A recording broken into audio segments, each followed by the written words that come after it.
too bad. But we've done a lot of informal talk with a lot of people, and we've come to the decision, or I should say the recommendation, because I will say this several times tonight.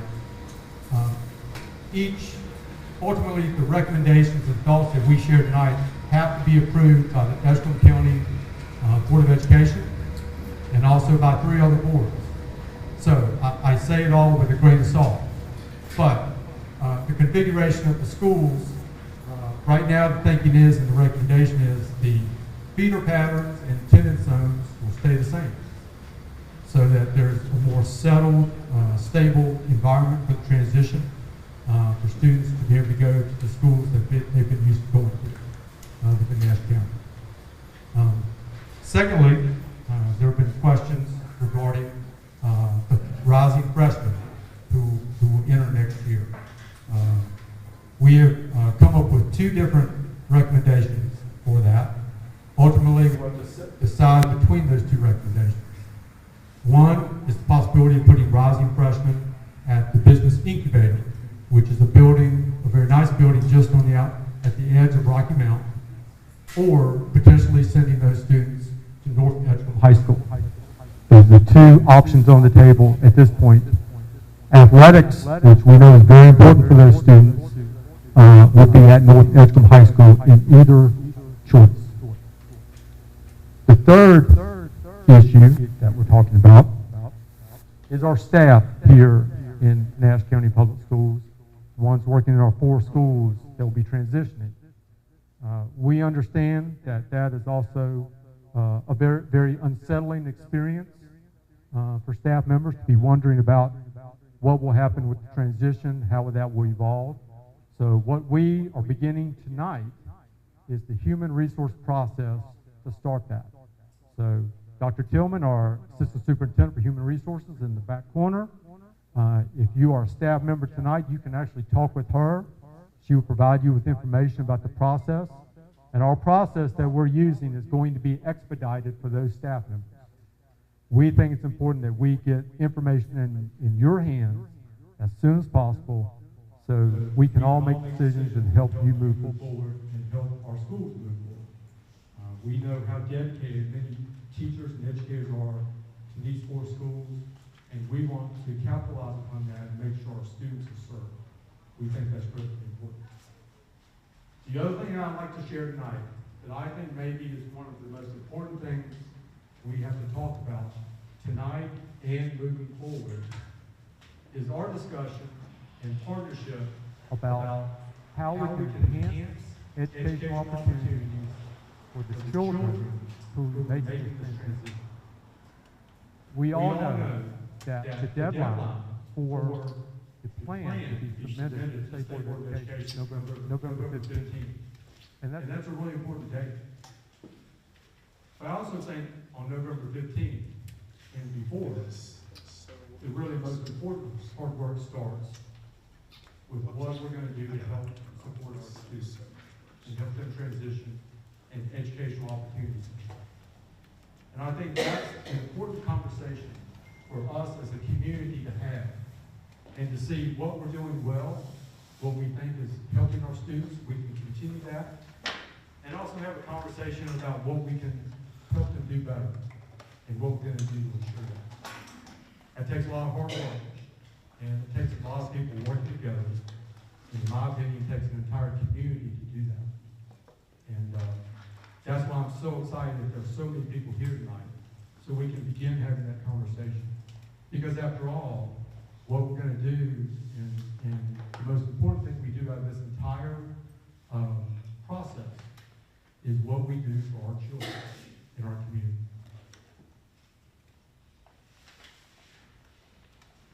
The other thing I'd like to share tonight, and maybe you already know this, I have been superintendent at Edgecombe County Public Schools since September 1st. And I will tell you that I have been humbled and grateful and so proud to be superintendent in that short amount of time. I can't tell you how many great people I've met and people who've been able to share their thoughts and ideas about how they want to make things better. They brag on all the great things that we've done. Some of you probably read recently, 11 of our 14 schools in Edgecombe County Public Schools met or exceeded growth.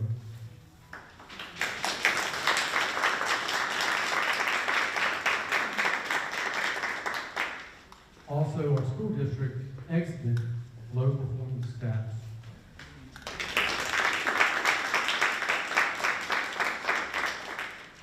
I believe that speaks to the commitment of our community and educators to make things better for our students. But that has to continue, and we have to work together to make that happen.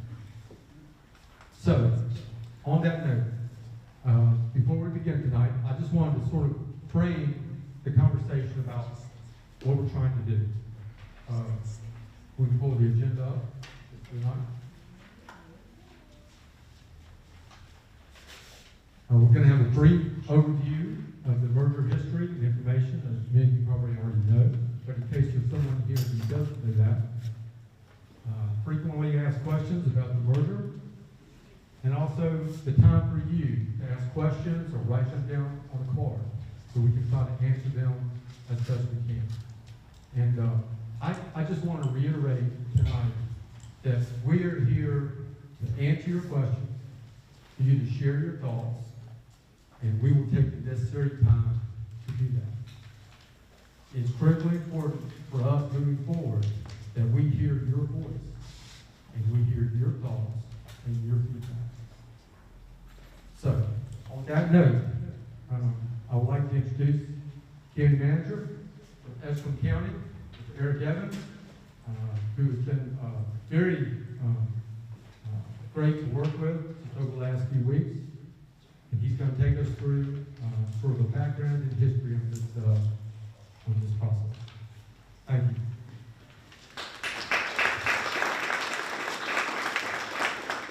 Good evening, everyone. It is my pleasure to be here tonight. As Dr. Bryan said, my name is Eric Evans. Proud to serve as Edgecombe County Manager. I would like to recognize our chairman here, Mr. Leonard Wiggins. I'm not sure if any other of our board members are here. Also, our Deputy County Manager, Ms. Natalie Bess, is here as well.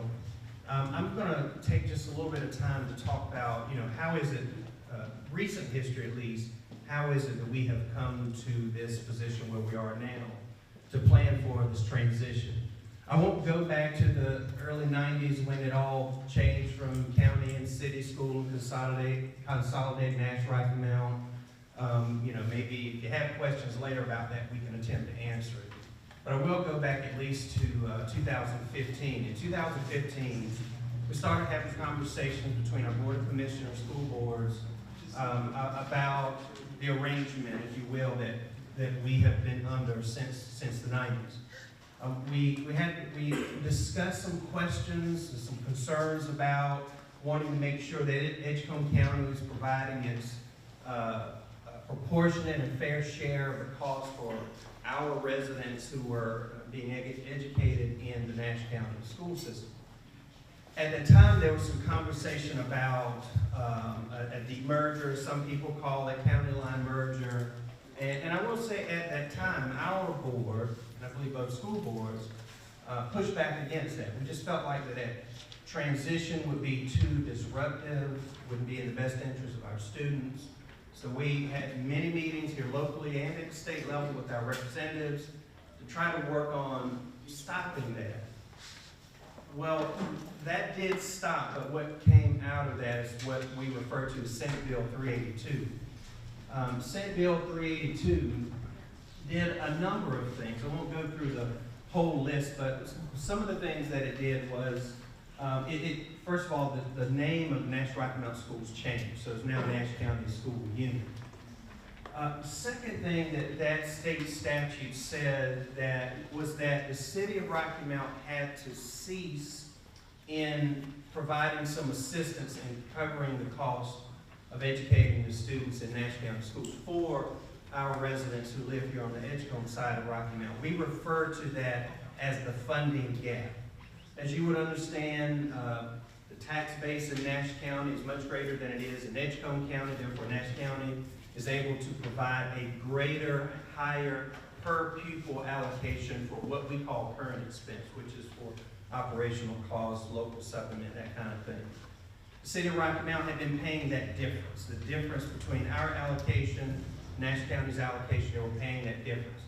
That difference would change from year to year depending on the base allocation that was provided and the number of students in the school system. It would range anywhere from $400,000 a year to $700,000 a year, thereabout. Senate Bill 382 said that the city of Rocky Mount could no longer do that. And so Edgecombe County had to take on that cost. And so beginning a couple of years ago, we have been covering that differential. One of the things that creates for us is that now we have, in the last couple of years, we have been providing a greater per pupil allocation for those students in the Nash Rocky Mount schools, 1,600 or so students, than we have been the rest of the students in Edgecombe County schools. And as you would imagine, that puts us in a position we really don't want to be in. The other thing that it did was it said that the county we are required to pay our proportionate share of capital costs, that being what they call annual capital allocation, fixed HVAC units, roofs, things like that, as well as any debt service on school renovation, school construction. We pay capital costs anyway, but the problem with that was that we would have to pay our proportionate shares based on the number of students from Edgecombe compared to the total number of students. It usually ranged somewhere between 11 and 12%. We had to pay our share, or that 11 to 12%, regardless of where those capital costs landed. And it could be in a school where we would have few to no Edgecombe County residents in that school. So with those couple of things, our Board of Commissioners started having a conversation with Edgecombe School Board about this is not a good place for us to be in. We don't feel like it's a tenable position to be in the long term. So whereas originally we pushed back against merging, we then started having a conversation about maybe we should consider doing this. So our board of commissioners had a number of discussions about that, both their board individually, also collectively with Edgecombe County School Board. Our board, at least the majority of our board members, was moving in a direction of making that happen. The way that we were going to trigger that was that Senate Bill 382 said if we didn't pay our proportionate share, it would trigger us moving towards county line merger.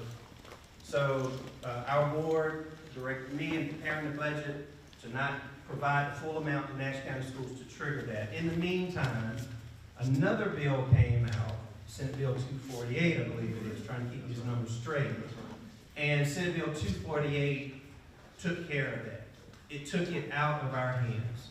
Now Senate Bill 248 says that this county line merger will happen. Regardless of the funding that our board provides or does not provide, it is in state statute that is going to happen now. Now I know maybe parents, teachers, community leaders may feel different ways about this. Some of you may say if you had the choice, you don't think that we should choose to do this. But I guess my recommendation would be it's going to happen because that state law now says it is to happen. And so therefore we have sort of shifted our position, our mindset, and said, since it's going to happen, let's put our energy into making the best out of this. Let's put our energy into working together to make this transition as smooth as possible, and as Dr. Bryan so well said, to ultimately take this as an opportunity to do the very best that we can, not just for those 1,400 or 1,600 or so students, but for all of our students. And I would say, I think that's the same sentiment in the Nash County Board of Education. And so I am so pleased that from my viewpoint, and I've had the opportunity to sit on a committee with both county managers, the 4 board chairpersons, superintendents, and other staff. We've been meeting initially monthly. Here lately we've been meeting every couple of months. And I've been so pleased and so encouraged to see just the partnership across those 4 boards. in making the best out of this. And as Dr. Bryan has said, there's a lot of work that has to go into this. This is a big thing. There are a lot of details to be considered and planned for and hashed out. And I want to say, you know, we play a part in that, but the bulk of the work has been between the two superintendents and their staff. They've done a tremendous job of preparing this plan that has to be submitted by November the 15th. And so I'm grateful for that work that's been done. I want to showing this slide to say that from our perspective, from the Edgecombe County Board of Commissioners, our role, county's role as it relates to schools is to fund it. We don't educate the kids, right? But we help put some money on the table to help educate those kids and provide buildings in which to educate those students. And so our board has been committed to doing as much as we possibly can to provide for all of our students, including our students that have been a part of and currently are a part of Nash County school system. You'll see here just a table showing funding that we have provided for those students to Nash County schools. And this goes back to FY19, and it certainly goes further back than that. But you can see that we have been investing millions of dollars, both on the current expense side, again, that's the day-to-day operational funding, as well as on the capital side. And now that same commitment is going to follow those students into Edgecombe County schools. And so our board has been and will remain committed to education. Several years ago at one of their retreats, we sat down and I posed a very simple question. I said, out of our $70 to $75 million budget, that's a lot of money, but we don't have money to do everything. If we can't do everything, what do we want to make sure that we do? And at the top of that list was education. And I will say since then, that's been 5 or 6 years ago, every year at budget time, we've been working very hard to continue making education a priority. So one of the things that we've done to show that continued prioritization and importance of education is this fiscal year we increased our current expense allocation to Edgecombe County schools by a little over $600,000 to help raise the local teacher supplement from 7% to 10%. I'm a former teacher. I taught social studies almost 30 years ago.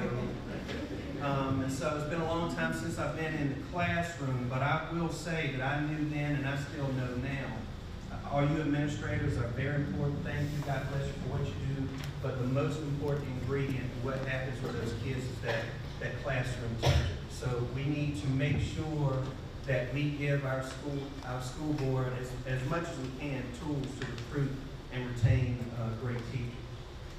Also, we have been and will continue to explore funding opportunities to meet the facility needs, as you understand, not only taking on these 4 additional school buildings and their pertinent structures, looking at how we're going to house high school, not just short term, but long term. We're looking at options and exploring some funding opportunities for that. Also, we're making investments to help remove barriers to post-secondary education as well. You know, we get to be a partner with our community college as well. And I think I saw Dr. McLeod come in. If you haven't met him, shake his hand. As the best community college president in the whole state of North Carolina, I would say. So we've also been working with Dr. McLeod and his team to create some new initiatives to help remove some financial barriers for students. And a priority is built into those new initiatives, opportunity, giving priority to high school graduates from our school system. So education means the world to us. We don't have all the money in the world, but we're going to try to use what we have as strategically as we possibly can to continue to make education a priority. We're going to play our part in making this transition as smooth as possible. And thank you for the opportunity for sharing with you tonight.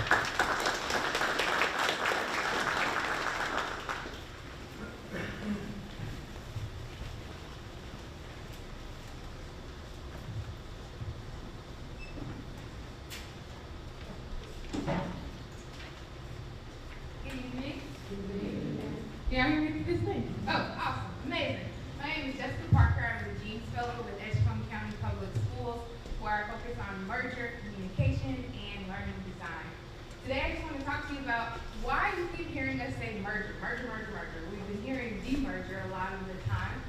We call it a merger because in Edgecombe County, we wanted to describe that transition as to what it actually is. Our county merging together, and the students who are in that greater Rocky Mount community are now part of Edgecombe County Public Schools. So we're merging our counties together.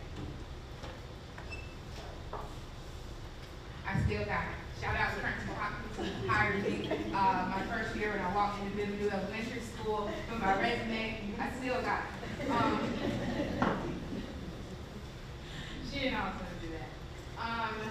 Next up, we have our school structure survey, which Dr. Bryan did mention. At our first community meeting in August, we heard from the community that, hey, you got some structures that are kind of cool, but we really want you to go back to the drawing board. So we went back to the drawing board and revised those structures. There we go. Revise those structures and to create another one.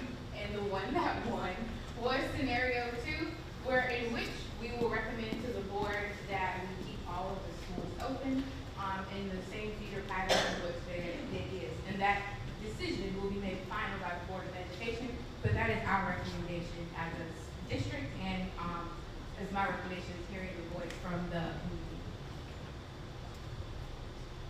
Oh, well, I don't got it like that, do I, Principal Hopkins? I can go over there and do that side too. So now we're going to go through some frequently asked questions. And so how we're going to roll this is Mr. Sharp and myself, the Director of Transition, reads one, he's going to read one, I'm going to read one. And we're just going to ask, if you let us get through these 10 questions, and then we'll have a section for our open question and response. Cool beans? Okay, question number 1. Is the merger really happening? The response is yes. It will occur in the fall of 2024, and officially our date is July 1st, 2024, when we will receive the students from Nash County Public Schools.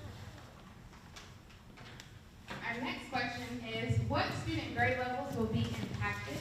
And that is all rising pre-K through 9th grade students living in Edgecombe County will attend Edgecombe County Public Schools. So that means next year, if you're in pre-K, kindergarten, first, second, third, fourth, fifth, sixth, seventh, eighth, or 9th grade, you will attend Edgecombe County Public Schools as a part of this transition. Our next question, what is the plan for our 9th grade students in 2024-25? Dr. Bryan touched on it just briefly. The response is our 9th grade students will have a unique educational experience at either the Edgecombe Industrial Incubator or North Edgecombe High School, pending board approval. So what is the plan for our 10th through 13th grade students, knowing that 13th grade are those amazing scholars like our translator in the back who are in our early college and are completing that 5th year for their associate's degree? And the plan for those students are students who will be in grades 10, 11, 12, and 13 will have the opportunity to continue as legacy students within Nash County Public Schools until they graduate. Students who elect to come to ECPS in those grade levels will attend North Edgecombe High School. Go Warriors. Our next question, does this affect all Edgecombe County students or just students who attend Fairview, B.S. Johnson, Baskerville, and Parker Middle School? The response, all students that live in Edgecombe County and attend Nash County Public Schools will be a part of the merger. As of May 2023, there were Edgecombe County students in every elementary and middle school in Nash County Public Schools. Right, I said the same thing too when I saw the data. I was like, wow. If my child currently attends or is zoned for Fairview, this amazing B.S. Johnson Elementary School we're at now, Baskerville, or Parker Middle School, is that the school that they will attend in 24-25 school year? And the answer to that question is, like we stated earlier, the current community, you guys, and the ECPS district recommendation to our board is that school configuration and feeder pattern remain the same. using the 23-24 MCPS attendance boundaries. But that final decision will be made by our Board of Education. Next question. The current community and ECPS district recommendation is that the school configurations remain the same. Students will be assigned on the My apologies. I That's apologize. okay. Want to look at that? That's okay. Question. Will Edgecombe County Public Schools provide transportation? Answer. Edgecombe County Public Schools will provide transportation for all of our students living in Edgecombe County, regardless of where they live, and attending school in Edgecombe County Public Schools, starting in August, fall 2024. So will students have extracurricular activities and sports? And the answer to that is yes. Okay, we are definitely committed to making sure we provide the best educational experience, which includes extracurricular activities. And the high school students would play sports at North Edgecombe High School, pending board approval. Go Warriors. Next question. Will my student have new principals, teachers, bus drivers, and other staff members? Response.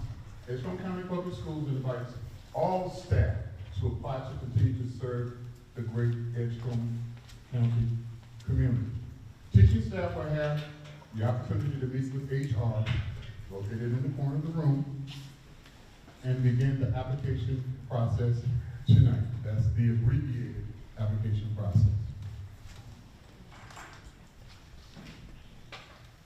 So what will the academic programs look like for students who transition to Edgecombe County Public Schools? Oh my God, this is like my bread and butter right here. I'll tell you, okay? So in Edgecombe County Public Schools, we have a vision where we want to make sure that all of our scholars graduate prepared to make sure that they can graduate and successfully navigate their world into a better place. We're right here, so just wanted to show you. We have a vision, an equity vision in our district as well, as we are guided by these core values of children first, lead with courage, push to improve, we are stronger together, and choose optimism. I think that's my favorite one. Our student experience is always wrapped around. We want to make sure our children have whole child experiences. They dive deep into their learning to engage in mastery level experiences. They have purpose exploration and exposure to their purpose and their passions, as well as all of that is wrapped up in making sure that every student understands how to set their own goals and how to reflect on those goals. By having these design guardrails and having our students experience this while they're with us pre-K 13, our hope is that when they graduate and by the time they're 25, they know their purpose, they're community driven, they are civic and socially engaged, they are resilient in the face of challenges because they don't be challenged, and they have the agency to make sure that they know that they can change their situations or the world around them just by a little bit of design.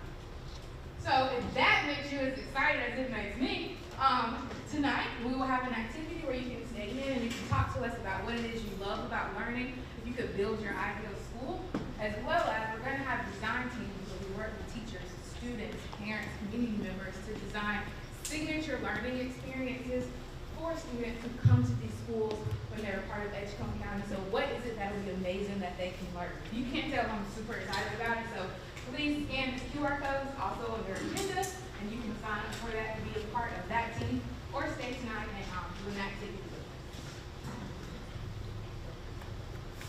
Can my child apply to the Edgecombe County Public Schools of my choice? Well, just as a correction, the ECPS schools of choice, we do have a couple schools of choice where students can apply. Not school of my choice, but schools of choice. Thank you for that correction. Yes, depending on their grade level, students can apply to several different options. First, Martin Millennium Academy, that's a K-8 global school located in Tarboro, North Carolina. Edgecombe Early College, and you know those two satellite campuses are located, one in Rocky Mount, one in Tarboro, North Carolina, that encompasses grades 9 to 13, and Edge Academy of Health Sciences, grades 9 to 13. Awesome. So those are our 3 schools of choice in Edgecombe County. So not only do your students become a part of the great Edgecombe County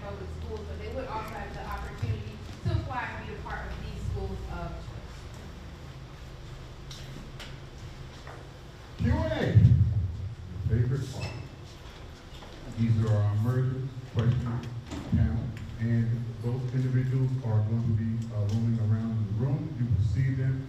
They're going to have cards for you to write down your questions.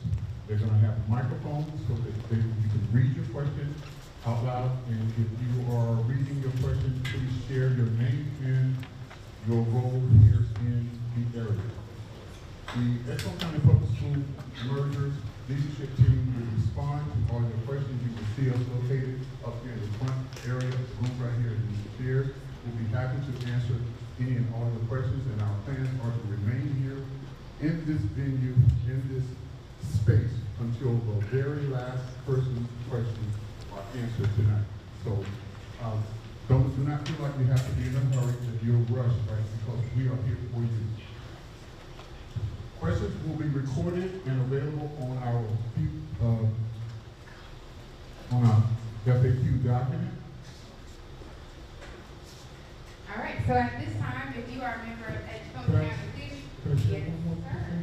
Real quick, yes, you also see, when you receive some information, that you'll see a QR code in the lower left-hand corner, and you can access additional information through that QR code, and you'll see a bit.ly website for ECSU. That bit.ly website will also enable you to be able to traverse our website, our ECSU website.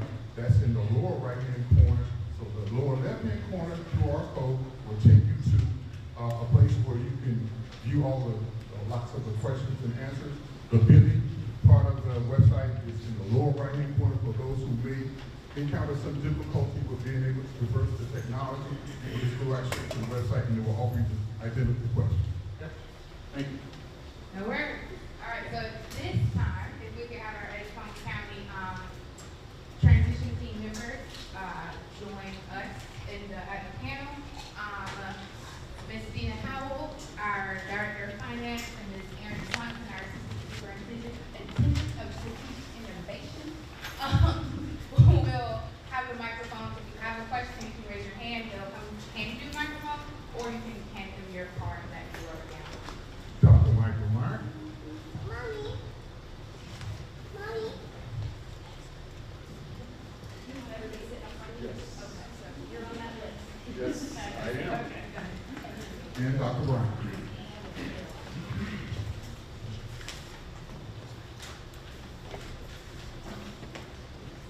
All right, so we are going to open the floor for questions. Good evening, everyone. Like Mr. Clerk Chair, my name is Erin Swanson. I'm the Assistant Superintendent for Innovation and Strategic Planning. And this is my colleague Dina Howell over here.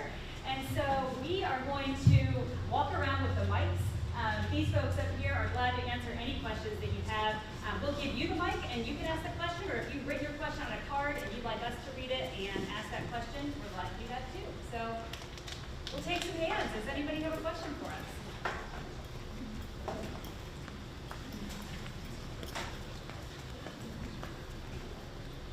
Sorry about that. I don't think I was holding the mic close enough for you to hear me. So does anyone have a question? We'd be glad to take any questions you all have. Or maybe we did such a fabulous job of our, with our overview that there are none, which would also There's be one fine. over there. Oh, yes, ma'am. Stand up, and if you don't mind just sharing your name and your role, if you're a parent or a community member, that would be great. My name is Mrs. West. I represent the Edgemont community, which is here in this area. I am a mom, grandmom, an advocate of our students. I've been with the school system for several years. I'm an old one, but a concerned one. I welcome the staff here. I've been to several of their meetings, and I applaud them as I report back to our board how well the two counties are working together. They are very concerned. I represent the homeowners. The seniors are very concerned because they are grandparents, and I'm here representing them for their children, especially the young ones that they may be picking up and wanting to know. You have covered a lot more information in this third meeting that I've been to than before, and that you've come so far.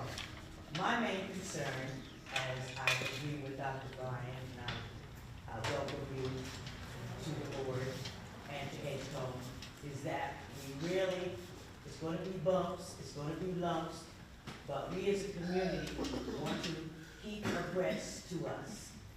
Don't let us get caught by the blind side. We are gonna go through some hills and trails. We are worried about our teachers. We're worried, mostly concerned about our students getting the quality of education all around. I talked with your manager, he's been very, very important to our board and assuring us that you guys are working like tooth and nail to get this to go through in a smooth way. So I thank you. Continue to do this.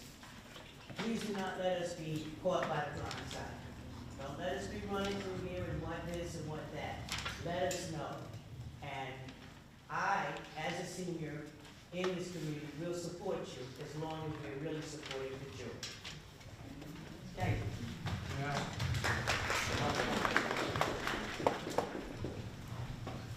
Sorry, I didn't know where my own mic was. Thank you for your comment, and I think you are spot on with what you're saying. I just want to share a couple other things that I think fit into the theme that you were talking about today that we have already done. I reached out to the principals of the 4 schools at the end of last week and met with them this week to seek names of parents who could serve as an advisory group to us about moving forward and some of those more specific parent concerns. I also plan to put together a staff advisory group just like that, and also a student advisory group that will commit to that. And would love to even have a community advisory group as well. So as I said in my opening comments, I think it's critically important that we're all working together and that we're putting the issues out on the table, what we need to address, and that we will come out of that stronger. Just like you said, there are going to be bumps along the way, but I think together we will be able to overcome that. Thank you.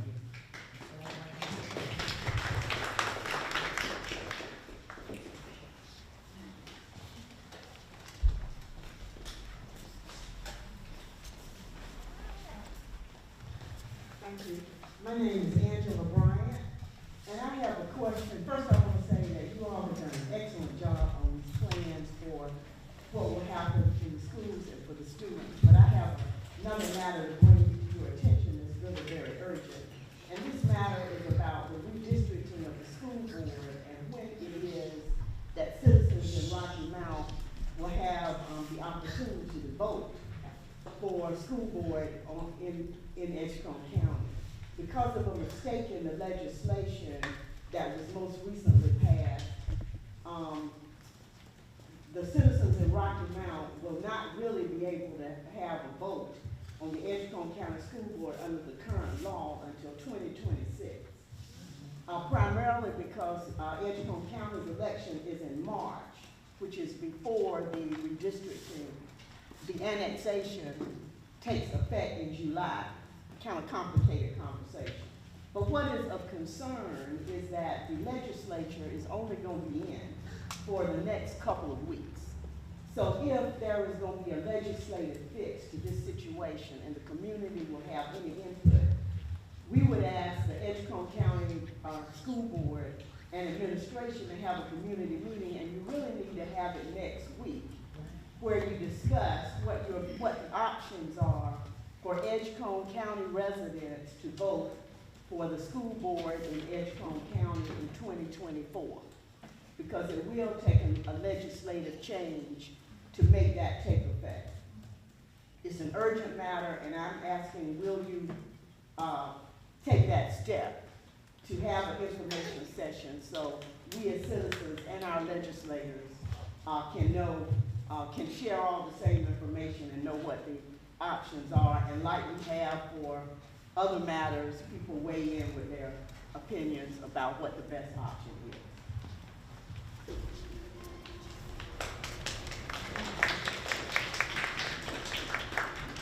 And if I may, I'm just going to add a little bit of information. Thank you for your comment. Add a little bit of information just to clarify what you said.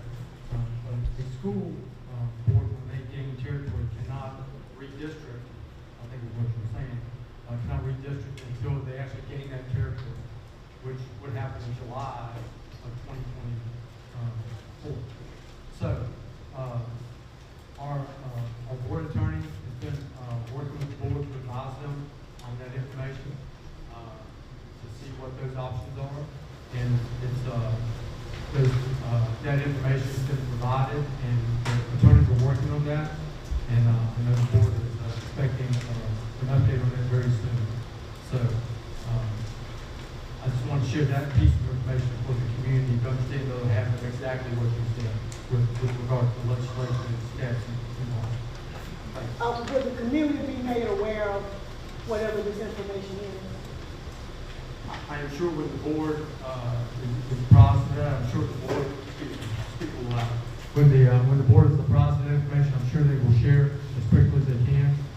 Just like I know the board's going to be committed to, when that redistricting happens, to a very public and transparent process that will take into account comments and feedback from the community. I believe the last time that was done here, if I'm correct, was 2021, I believe. And I know they will try to follow the same process, be transparent with that, and seek feedback from people.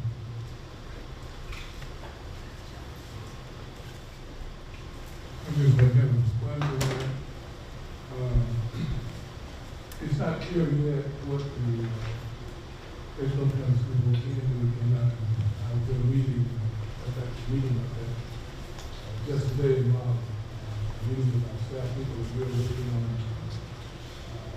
those details. See, what it is that can be done and what we need to do to give people who want to vote. So we're in the process of redistricting anyway. And so this is part of the process. We all take a look at it as soon as I get some information. Of course, I'll share that with the school. I don't want to say anything about that until we got something concrete. But we are looking at that, and so we will make that correction. And of course, the legislature can do whatever it wants in the sense of deciding when the vote will take place, when the district will take place. So we'll be making that decision in, I would say, the next couple of weeks, we'll have information shared with you.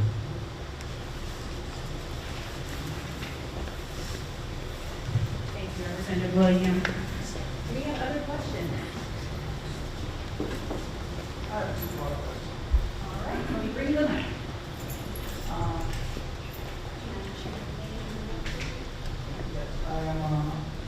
My name is Wilkie Jones. I'm an art teacher here at D.S. Johnson, Nash County Schools. I have a friend of mine who wanted me to ask a question to be here tonight. And this is a question that he had, and I have a question. Is if teachers that build a tenure within one county, when they switch to another county, will they lose their tenure? That was his question. My question is, change can be scary, but we know it's inevitable, change is going to come. But as a teacher switching over to another county, and we want to make sure that we're financially stable because we're used to a certain income, and applying to a new school, do y'all match pay? Do they decrease in pay? What incentive do we have? Because I know it's a scary thing, crossing over not knowing your financial income. So that's one of the things that I know, I would like to know, is the pay will match, will it stay even, will it decrease, will it increase? What will happen in something like that? So thank you. So thank you for sharing your questions with us this evening. Yes. I'll start with your second question Yes. As it relates to pay.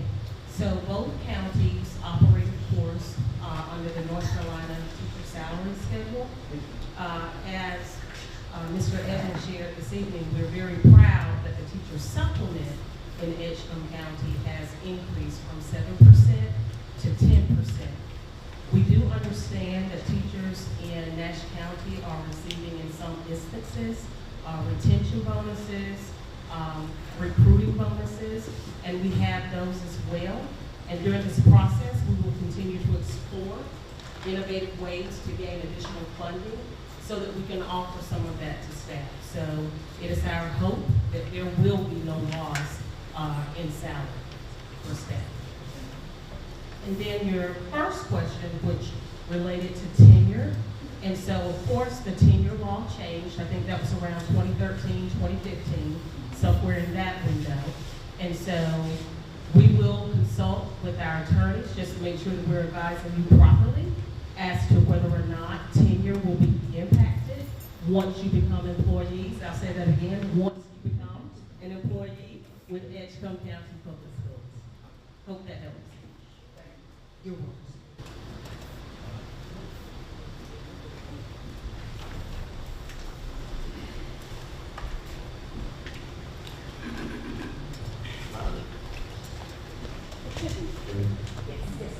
Mine's not a question, it's a statement.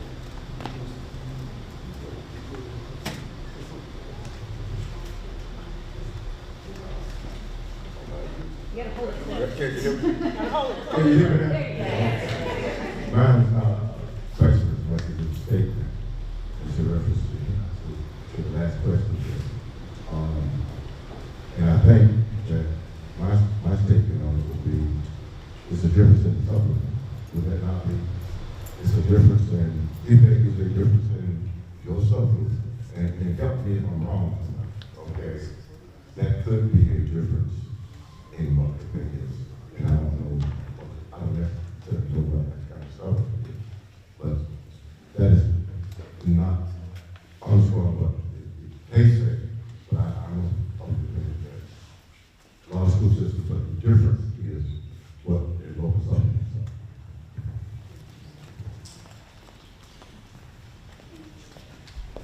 Any other questions? Yes, Sam.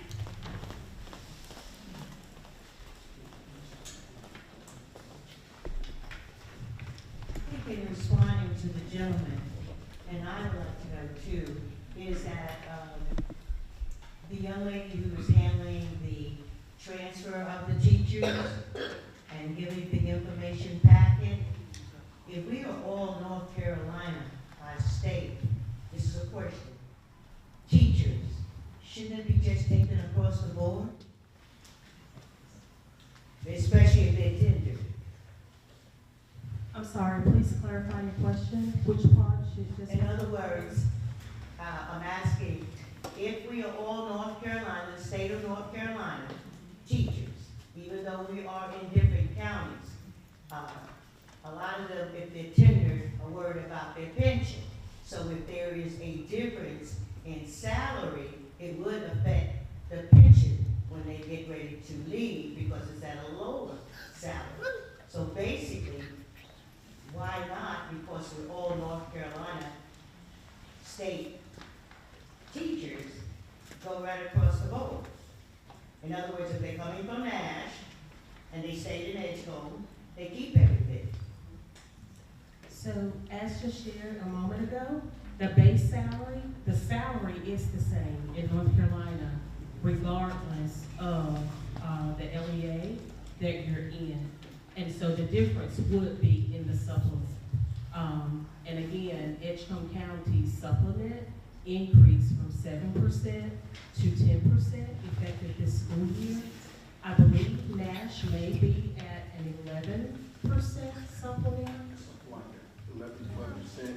Okay, and so to that point, where there's the gap potentially in the supplement, we're definitely exploring grants and other funding sources so that there will be no loss. But that base salary is the North Carolina certified salary schedule. Yes, ma'am. Thank you. Excellent question.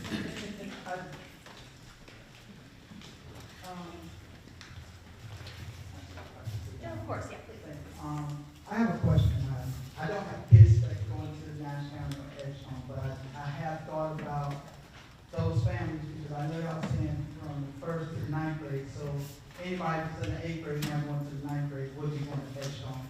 But what about those families that got a 10th grader that Nash is saying they're grandfathered into the high schools over here, but yet they might have a sibling that's having to cross over to Edgecombe. So now you have a household that has a split county, that some is in Nash and the other one's in Edgecombe. But are y'all gonna kind of think about keeping your days off and stuff, like teacher work days and stuff, consistently with Nash County, because if it's split, somebody may not have a child, provided because the high school kid is on the Nash County side, to where the little brother is on Edgecombe, and nothing matches up, and it puts the strain on the parent, because they got two kids going to two different districts. I think you bring up a really important point, and that's a discussion point. The administration, central office administration, and all the people who've been involved in the transition have been talking a lot about that, sort of the nuts and bolts of it. And we understand that there are going to be times when there are special instances where Nash administration, Edgecombe administration are going to have to work really close together, case by case, to support students like that and families like that. That's come up. We think it's critically important.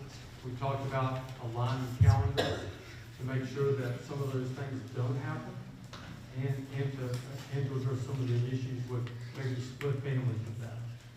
That's some of the work I was talking about that's going to have to happen after November 15th that we're working on to try to address that. But you bring up a really important point, and we have to address that as we go along so we can support families and students.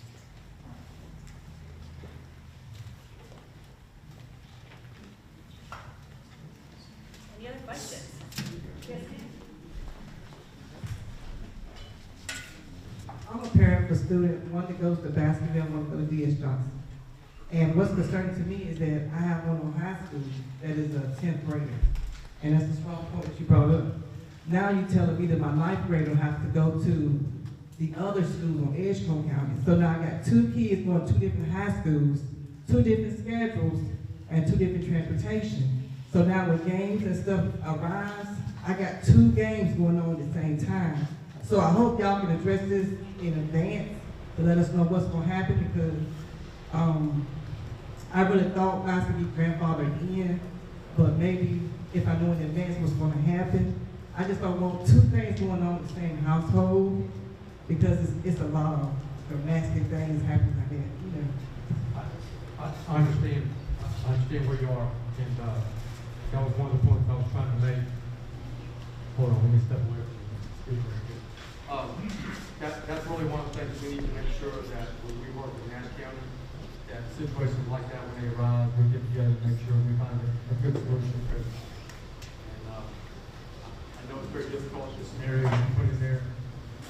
I would love to get your information. And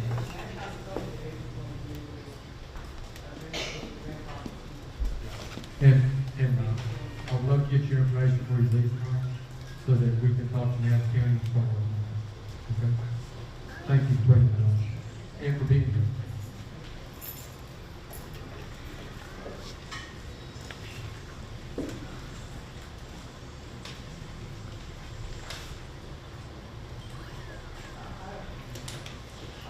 I know I might be asking a lot of questions. I was at that last meeting.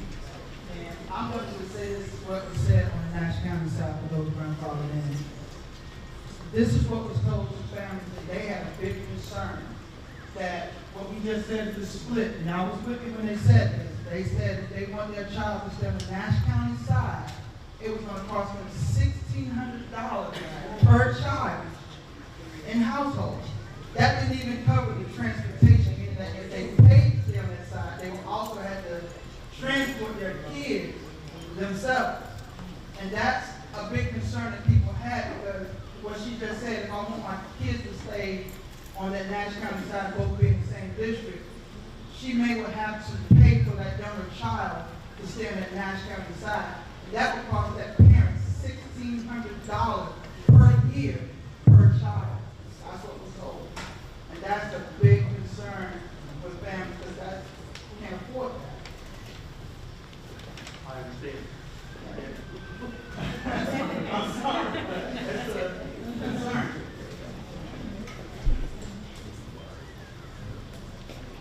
You're right. It is a concern. And it's something that, as I said before, we're talking to Nash County about, and I want to get her information, and we're going to get information from others.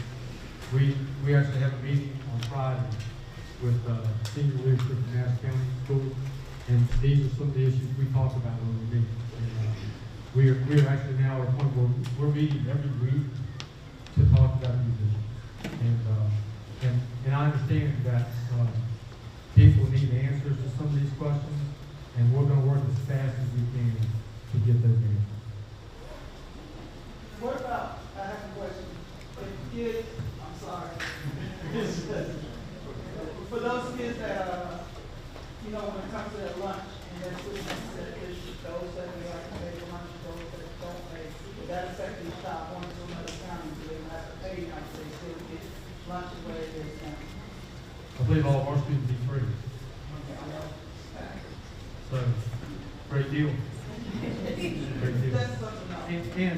And I would just repeat that, the ninth graders obviously, will have opportunities when the decision is made about North Edgecombe High School or the business district. All the 10th through 12th graders who are on the Edgecombe County side are going to have the option to go to North Edgecombe High School as well. So that's another option that is there for some of these situations we're trying to work out. It won't fit every situation. In the early college as well, you know, when they go over to 8th and you start from the 9th grade, when they start taught early college. So those kids, they have that opportunity to come from National and Edgecombe to go into the early college system. Well, the students who are rising ninth graders will have opportunities for all the choice schools that are in Edgecombe County Schools.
Thank you for your question. So the ninth grade students, right now, the two options that we are presenting to our boards, their choice would be either North Edgecombe High School or the incubator that's located in Rocky Mount are the two choices. Now, I believe that you were asking about the option two that we had, that we showed on the board. That is for the current schools in Nash. They will remain in the same field pattern that they are now. With this school, D.S. Johnson, Fairview, Parker, all of those schools remain in the same field pattern. What we did not have in the choices for you to look at before, with the three schools that you voted on, was the high school for the ninth graders. And so, all along we've been talking about a space for the ninth graders. And so right now, the two options that are on the table for the ninth graders are the incubator that's located in Rocky Mount and North Edgecombe High School. I don't know, is that? And the early college. And the early college is an option, and also Edge Academy of Health Sciences, which is also in early college. And Edge Academy will also be accepting students in rising ninth graders and rising 10th graders. So that's an option for those students as well.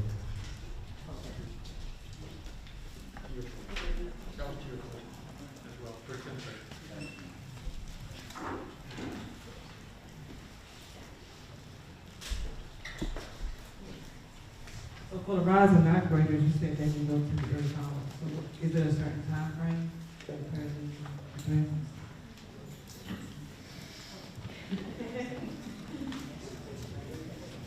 So we would start recruiting for our early colleges, both of them, late fall, early winter.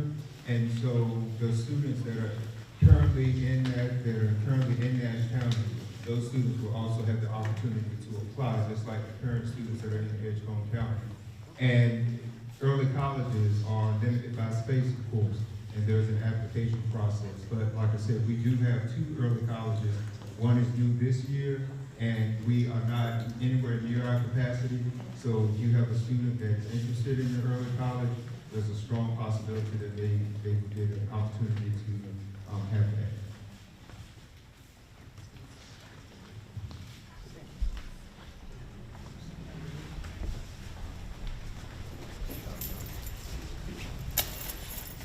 Question is, what happens if the staffing does not come through as expected? And what happens to those schools if the staffing is short? If we don't have enough staff at those schools? Yes. Dr. Then I'll let Mr. Smith.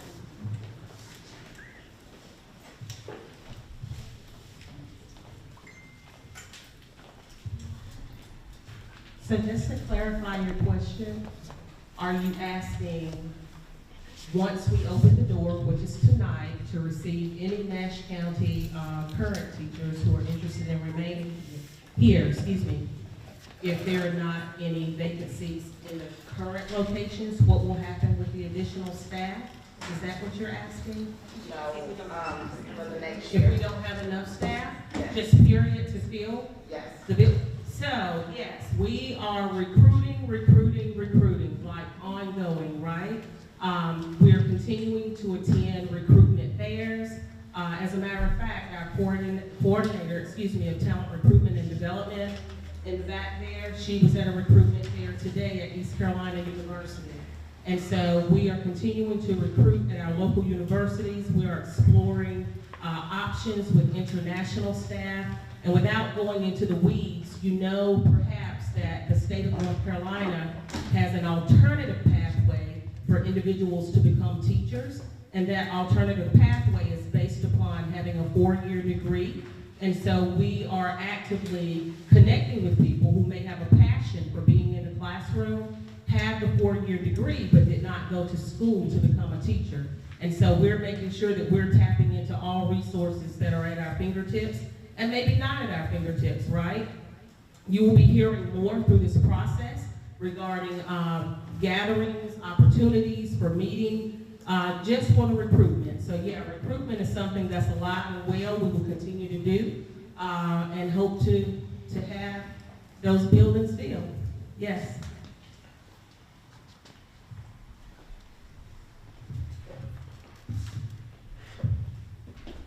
What other questions can we answer? I have one more. I know. Excellent. The only reason I say that, Ask away. I know the colleges and I know the high school, and I know the high school is working with the Edgemont Community College. I helped set up an early college in the Halifax County area. I went and allocated for this college to 6 high schools. I got all 6 high schools, these kids vested and going to a community college. And I'm a graphic design instructor, only to be called in, they just said because of the industries in the area, they canceled the program. We had kids that vested their time, their effort, and worked hard, only to get it wiped from up under them. What kind of guarantees, I know you may not can guarantee anything, but are we working enough with these colleges that when these kids vest in themselves and their future, and going to these colleges for an early, associate degree, are these colleges working in stability enough the interest of these kids? Because like I said, I put time in, and if you have to get close to the program, I would still have the parents calling and asking me. So they left me to talk to all these parents by myself as a college teacher, to try to tell them what we could do about their kids, because they invested all that time, and they want to know if they're accredited, or they want to know about all these things. When these kids go into these programs like this, and crossing over, are they going to be guaranteed these programs are going to last?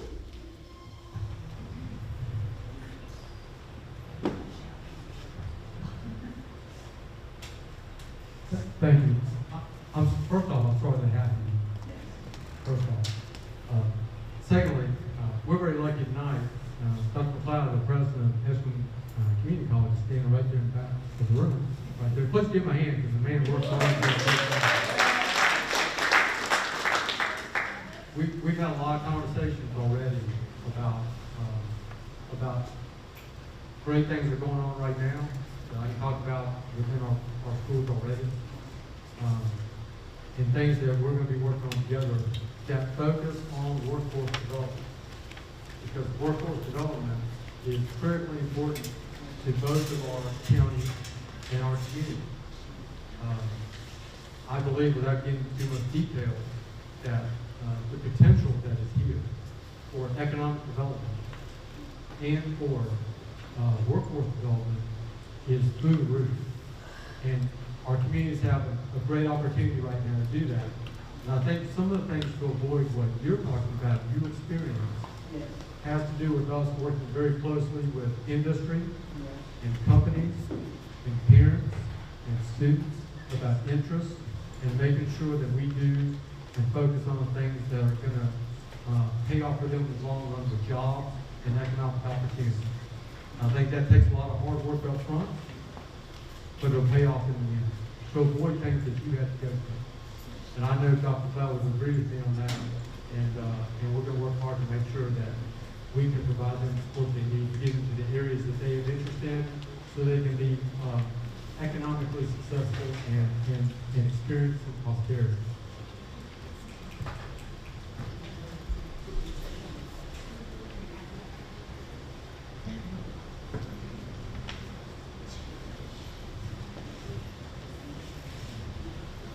Thank you both for bringing up that question. I didn't think this would be the forum for me to ask this question, but it has been on my constituents' mind. When I say my constituents, but people that are in my neighborhood, community, mostly seniors. Economic development is very important to every county because those developments help our schools. And if the area is not developed, that gives a less that our schools will receive to a certain point. I know we have government grants and things that will come into play. And at the first beginning of this merger, everybody will be on board. But as time goes on, and this merger will be, as he said, the rug pulled out from under us, they don't have this, cuts, this and that. Yes, at some period point in time, some of this may come up. But as in a meeting, as I know, that certain counties have more than other counties. And we are merging into something that may need to be noticed as economic development Edgecombe does not have. And that economic development is going to trickle down to our students. Now, I could be wrong, but I'm looking at it. And I'm looking at the two counties and seeing the development, and then seeing the development on our side, and how we hopefully have a team put together, start pulling some businesses over in our area to help us economically to be successful, and that's with our school, which turns over to the early college and so forth. We don't have it. We don't even have a Rite Aid.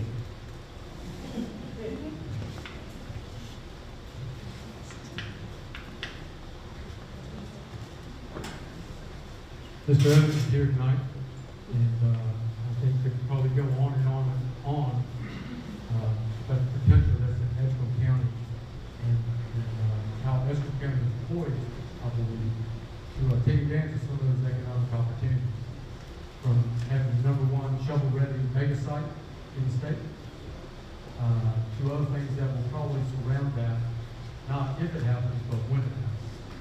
And we're committed in working with Mr. Evans and the community college and our businesses and the community to make sure that we get that right. Because part of our job is to make sure that our workforce is ready for that moment. And that starts, it's not all of us, but part of that starts with us and making sure that our students are ready for that.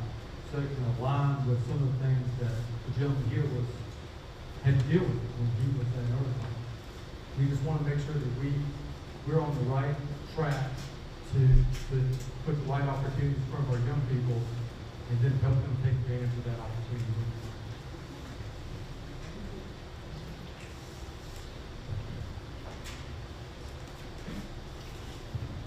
I want to say a couple of things. The first, as a follow-up to that, thank you, Dr. Ryan, for talking about that. we are working very hard to capitalize on Kingsborough Industrial Park. We've got companies that are looking at us right now that can create anywhere from 2,000 to 4,000 jobs, and we hope that happens. But even outside of that, we got to help our folks get the jobs that we already have. You can go on NC Works website, and if you look up Edgecombe County profile, it will show you we have around 1,500 jobs open right now. It'll also tell you there are around 1,700 Edgecombe County residents that are unemployed. So there's a disconnect that we've got to overcome. Education is the key to that. And I want to take this opportunity to give a plug. I mentioned briefly earlier about strategic investments that we're trying to make, working with community college to close some of those funding gaps. Dr. Greg McLeod came to me and sitting in my office a few months ago, and he told me, he said, Eric, you'll be surprised how many people, Edgecombe County residents, who come to the community college, who want to, start some certificate program or curriculum program.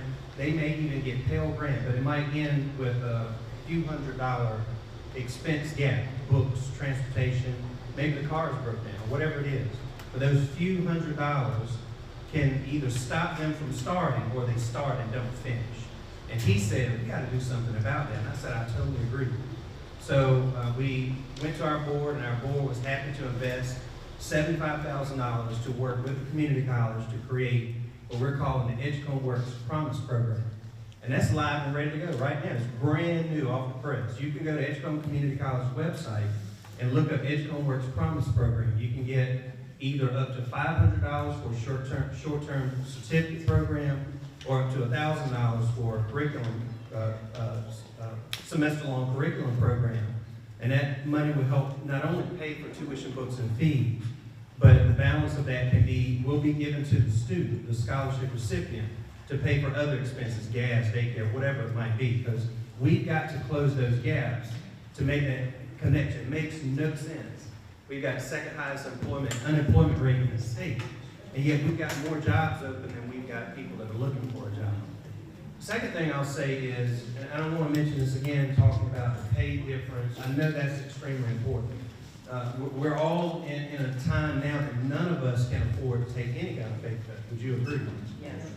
So we understand that that's critical, and we understand that there will be an extreme challenge to our superintendent staff recruiting if we can't be more competitive, particularly on the local supplement. So as I mentioned before, we work very hard to be able to provide that additional $600,000. That's 2 cents on our tax rate. We didn't raise our taxes, so that meant that we had to say no to some other things to be able to do that. Closing that gap, and now the difference between us and Nash School is 1%.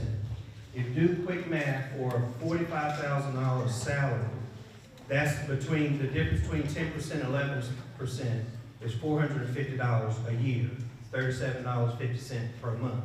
Now, I want to give a $37.50 per month. That's still a big deal, but I make that point to show we work very hard to close that gap. And we're not finished. Now, I can't promise that we're going to do more, but the board, particularly that man right there, Mr. Leonard Wiggins, he told me, he said, that's good, Eric. Y'all did good, but we need to see if we can do more. So we're certainly going to take another look at that come springtime when we're working on budget again. I always try to be careful about managing folks' expectations. And I don't want to sit here and give the impression that we will increase it beyond 10%. But I will promise you that we'll work on it and do it if we can. So I just want to put that in perspective to let you know we've worked really hard to close that gap.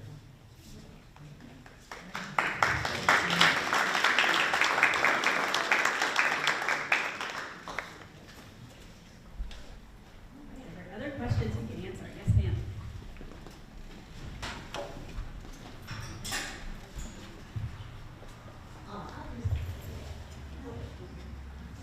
I just need to know about the buses. Is Edgecombe County, Nash County, sometimes we don't have a bus that come pick the kids up. They are single investment that you got with your child. So are y'all gonna be able to give them transportation to get to? Yes, ma'am, thank you. I'm going to take this one. Ms. Parker, transportation. The question was, will we have That is our plan, to have buses to pick up all the children every day when school is in session. Unfortunately, Edgecombe County, probably like Nash and other counties across the state, there's a bus driver shortage.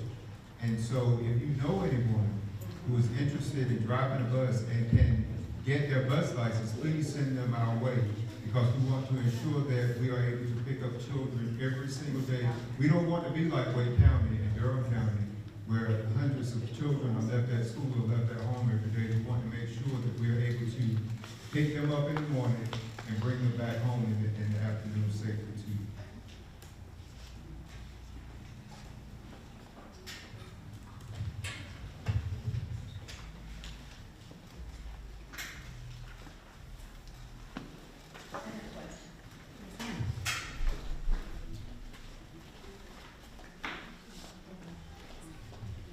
You mentioned transportation and buses. There is a concern that buses will be transferred, the older buses will be transferred from Nash County to Edgecombe. We want to make sure that the students have up-to-date transportation, if that is the case, and not to inherit the old school buses to come over to Edgecombe County. So do take in consideration when the bus transfers take place, that Edgecombe County do not get all of the old buses, but new transportation services as well.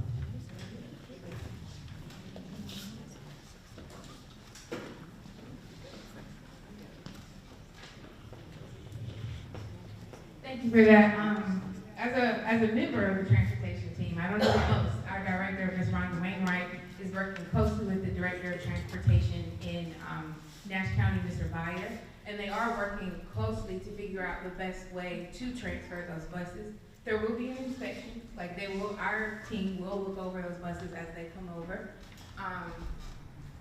Right now, with our buses, we are working to figure out the best way in which the buses will work. So just not to get too in the weeds, they have multiple passenger buses. Nash County's fleet is mostly a larger passenger bus in which Edgecombe County's maintenance garage would not fit that bus inside.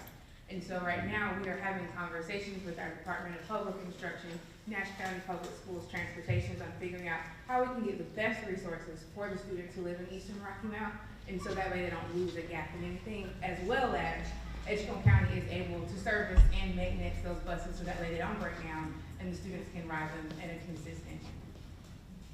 Okay. All right. Thank you. Thank you. Anybody else? Yeah, in terms of the buses, we met yesterday also in our county line merger planning meeting. We were informed that there is a mileage limit on those buses. So when the mileage for those buses gets to a particular scale, those buses are no longer in use. So that might help a little bit to maybe alleviate some of those fears about us inheriting buses that are really, really old.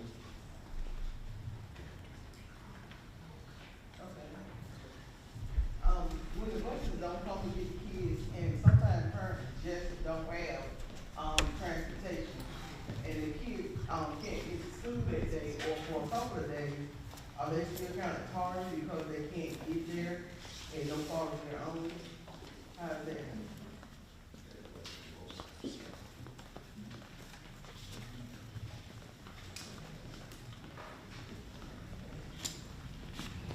It's a very good question. In those cases, we will work with the parents to make sure that we do what's in the best interest of the child.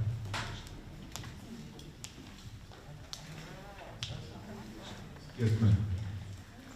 So my question was more related to the HR portion of the buses, because if we're getting buses from Nash County to Edgecombe County, we will most certainly need more staff in order to maintain those buses.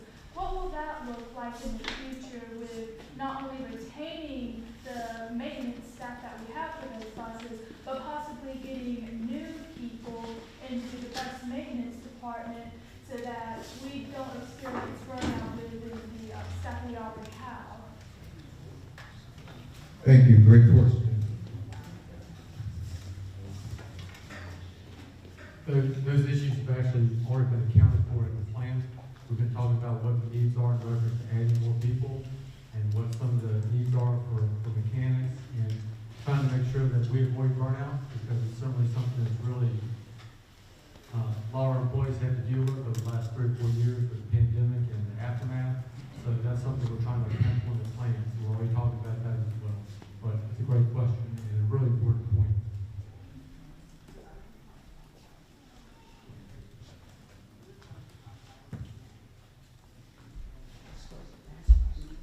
You can ask all the questions you want. Sorry. Pertaining to, this is kind of a question and a check and balance. Question, does the buses fall up under any federal funding that you have got, that the school gets? And if so, would the buses fall under what was stated in the last meeting from Nash County side, saying that any federal equipment, any federal supplies will be either offered to Edgecombe for payment, and I'm trying to think of the man's exact words. In other words, he was the computer director, and he indicated that all federal equipment that was in these 4 schools will be negotiated with Edgecombe, and I wanted to know would the buses fall under that too, because there is a difference in some of their buses as well as the other buses. And if it does, will we have funds to make sure we're keeping, because he said that satellite up there will not be available for free. That's what basically said. Jokingly, basically. Thank you. Yellow school buses that run every day to pick up children, those buses are provided by the state. Those are state funds that each district and the state receive in order to purchase those buses. And to Mr. Sharp's point, where he was talking earlier about the age of the buses, the state has arranged with the bus age to the number of miles that the bus has to travel. And so every couple of years, school districts are given a set of buses to sort of swap out, and the school district can either keep those buses in their fleets as extra buses, and sometimes that's why some of the buses you see look like they're falling apart, but those are spare buses that the bus garages use, and they're no longer in service as a regular route. But in terms of the federal funding piece that you spoke about, that is our understanding now. I do know that we are still in talks with the Department of Public Instruction around what to do with those funds, because the federal funds, as you know, come from the United States government. And so there are rules and regulations that we have to abide by based on what's sitting out from the federal government. Any other questions for us? You want to add?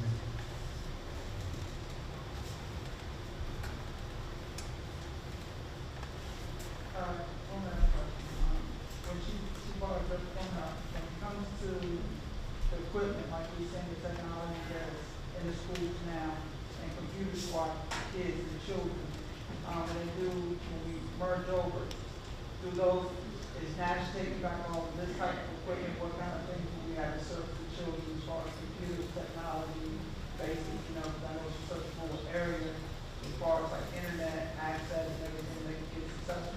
What happens to the computers? Are they going to be going back to Nash County, we got to fund all these kids that, now being graphic and for other school systems? So the question, you didn't hear it, was what happens with the computers, the technology that are currently in the schools? Right. That is also a part of the plan that we are going to submit on the 15th of what to do with those devices that students have, staff have, and devices that are permanently located in the buildings. That speaks to the appreciated value that the young lady over here talked about before, being able to purchase those items. And so again, some of those items were purchased with federal funds, and that goes back to what the federal government and what NCDPI tells us that we can do in order to get those pieces of equipment. But our plan is to make sure that students, if they have devices now, they will have devices then, because County's students, all of our students have devices that are assigned to them, and all of our classrooms are equipped with up-to-date technology.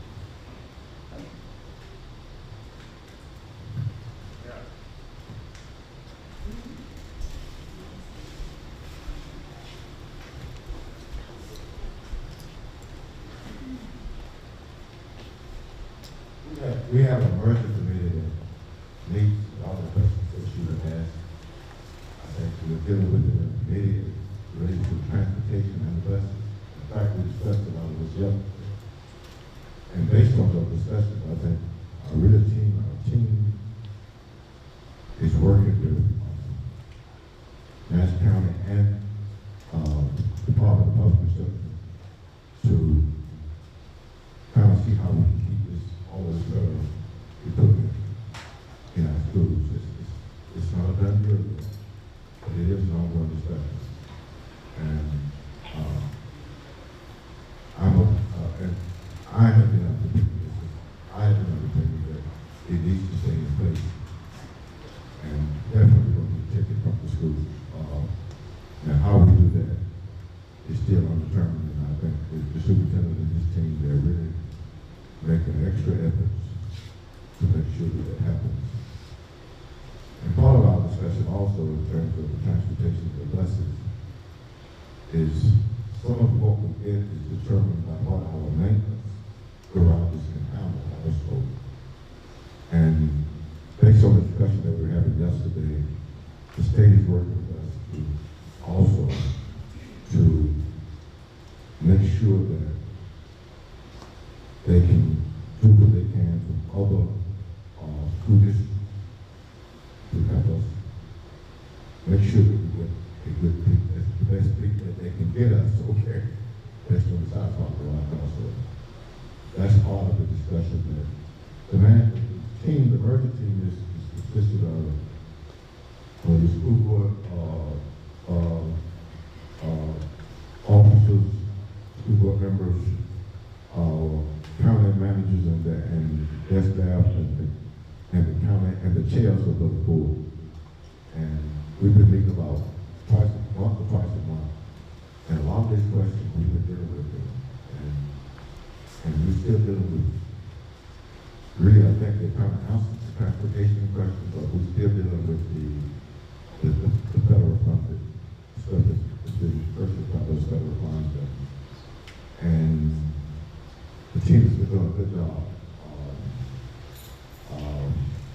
Because I think, not what I think, it's based on what federal, well, the spirit is telling me it's federal law, okay? So, and we're working to overcome that, okay? But I can say this, I'm satisfied where we are now, okay, in terms of other teams.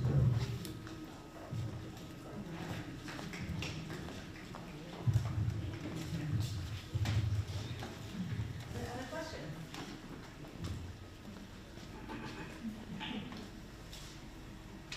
All right, I think I'll turn it back over to Dr. Bryant.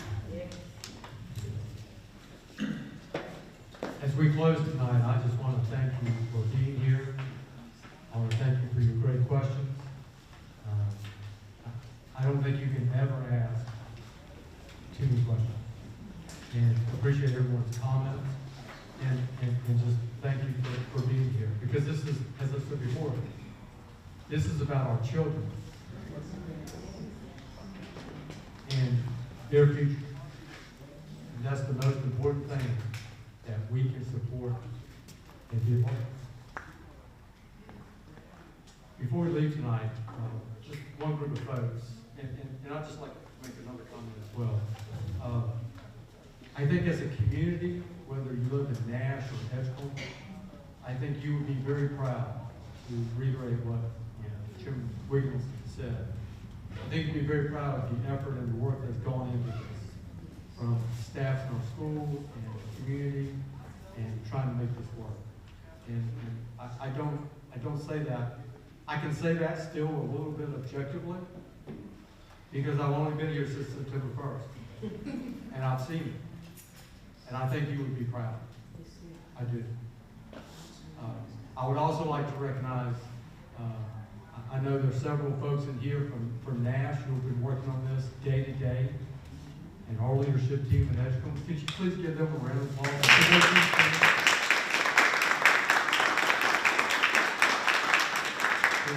It has been an all-consuming job, and I see the head shaking in the back.